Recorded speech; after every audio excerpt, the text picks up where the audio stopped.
everyone, welcome back to the next cinema channel.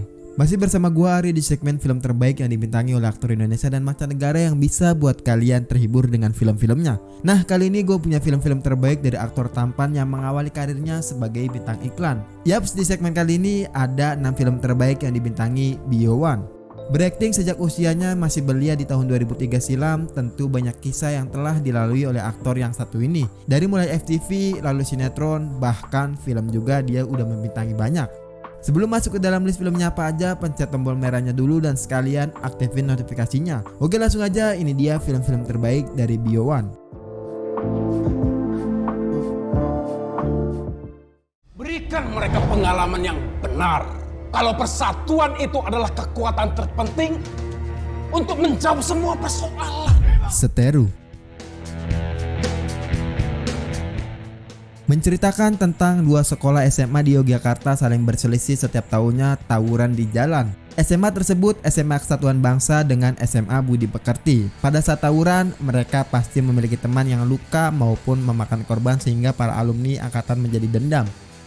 Dari plot dasarnya aja gue benar-benar sudah berekspektasi tinggi terhadap film yang satu ini. Apalagi film ini ditangani oleh sutradara yang kualitasnya nggak perlu ditanyakan lagi. Tapi sayangnya Seteru layaknya sebuah film basa-basi yang berbicara tentang pesan moral umum tentang bagaimana seharusnya menangani permusuhan antar sekolah. Nggak bisa lebih mendalam menguak sesuatu yang lebih nyantol ke hati para penontonnya. Tapi untungnya para jajaran pemain di film ini menutupi kekurangan itu semua. Ada nama Biowan juga dipercayai menjadi salah satu main role di film ini dan penampilannya keren dan mimik mukanya saat marahnya itu pas banget dia tampilkan.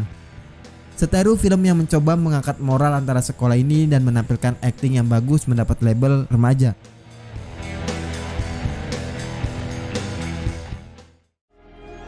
Kamu jadi cowok baperan banget ya? Stop ngecap orang, baperan, anak mami, cupu. Nah kamu juga ngecap geng kepompong tuh rese.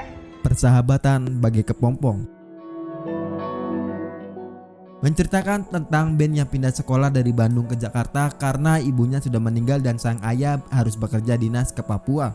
Ben tinggal dengan keluarga tantenya dan pindah ke sekolah yang sama dengan sepupunya yang bernama Isabel.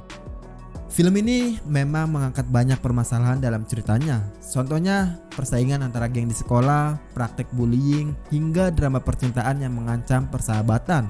Namun melalui Ben sebagai tokoh inti di film ini, setiap konflik yang kita temukan akan mendapatkan penyelesaiannya. Meskipun ada konflik yang nggak benar-benar konklusif. Penulisan naskah yang demikian termasuk baik mengingat durasi film yang nggak terlalu panjang dan setiap permasalahan hanya dieksplorasi secukupnya aja. Biowan juga di film ini diuji kemampuan aktingnya dan dia bukan memainkan anak berandalan yang suka berantem ataupun cowok cool yang di film romantis. Di film ini Biowan tampil cukup mengejutkan dan dia berhasil melakukan itu.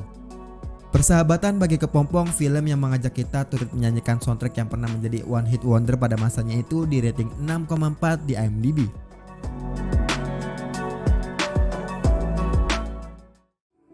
Kamu mau nunggu aku selesai S1, S2 kan? Baru kita nikah. Kamu janji 4 atau 5 tahun lagi kita nikah ya. Hujan di balik jendela berkisah mengenai Dika yang memutuskan untuk melamar Alda setelah keduanya menjalin hubungan selama beberapa tahun. Mengetahui hal ini, Alda pun gak dapat menyembunyikan kebahagiaannya itu, meskipun pada akhirnya dia meminta waktu selama 4 tahun lagi. Untuk segi cerita, film Hujan di Balik Jendela menghadirkan kisah cinta segitiga dan hubungan terlarang yang awalnya cukup menjanjikan. Namun seiring berjalannya durasi film, setting waktu yang digunakan film ini khususnya rentang usia yang dimiliki Giselle jauh dari masuk akal. Clara Bernadette, Biowan, Yasmin Jesem cukup apik dalam memainkan emosi hanya dari gestur serta tatapan matanya aja. Yang menarik lainnya yaitu batas antara siapa yang protagonis dan antagonis dalam film ini pun terasa sangat tipis. Karena masing-masing dari mereka mempunyai alasan yang menarik simpati penontonnya.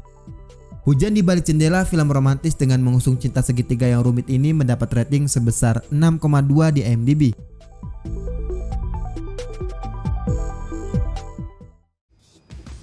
Kamu tuh selalu deh kayak gitu. Kalau kamu minta waktu buat mikir masalah kita nggak selesai nanti. Menunggu pagi menceritakan tentang Bayu yang mengelola toko vinil bersama dua sahabatnya yaitu Kevin dan Adi. Bayu menyukai musik dance, juga menikmati berkumpul bersama teman-temannya. Tapi dari perkataannya itu dia nggak menyukai tempat yang ramai. Itulah alasannya menolak ajakan Kevin untuk datang ke DWP. Sang sutradara di film ini benar-benar membuktikan kebolehannya selama penyutradaran film. Dengan memberikan alur yang mengalir dengan sangat mulus, ditambah lagi dengan kapasitas mengenai adegan-adegan dengan tingkat kesulitan yang tinggi, seperti kejar-kejaran mobil dan konser di DWP pada saat itu. Pokoknya puncak pencapaian teknisnya ketika menampilkan DWP berlangsung. Apalagi penampilan Biowan juga di film ini mencuri perhatian buat para penontonnya dengan tingkah selengeannya seperti karakter pas banget diperankan oleh dia. Menunggu pagi, film dengan memberikan shoot yang keren pada saat konser DWP ini mendapat rating sebesar 6,9 di IMDb. Ini adalah bangunan tertinggi di kota ini. Gedung yang lantai 40-nya tersimpan berlian 1000 karat. Kita akan ambil berlian ini. Rembulan tenggelam di wajahmu.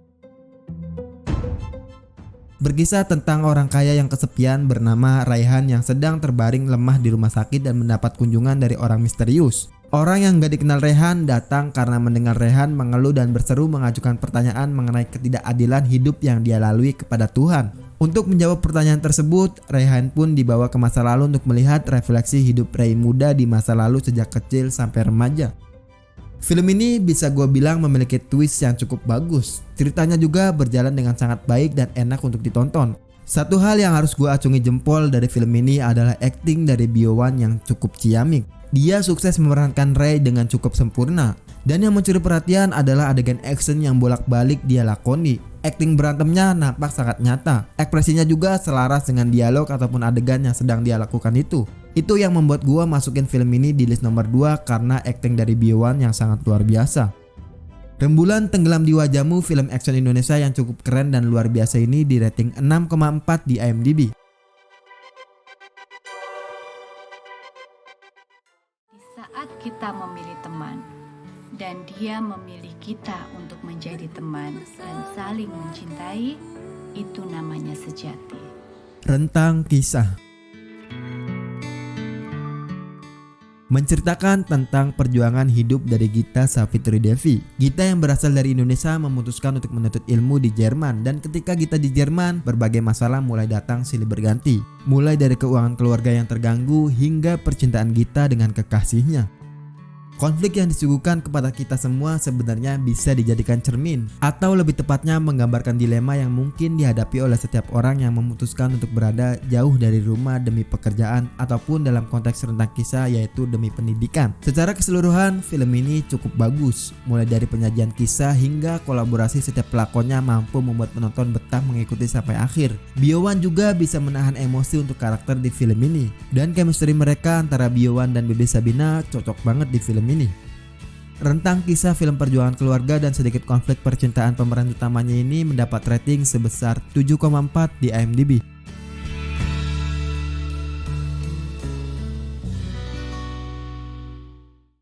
Oke, mungkin itu aja beberapa judul film yang dibintangi Biowan. Jangan lupa like, subscribe, share, dan support terus channel ini. Untuk kalian yang mau request rekomendasi film ke gua, kalian boleh tulis di kolom komentar. Sekian dari gua Are, see you in the next film.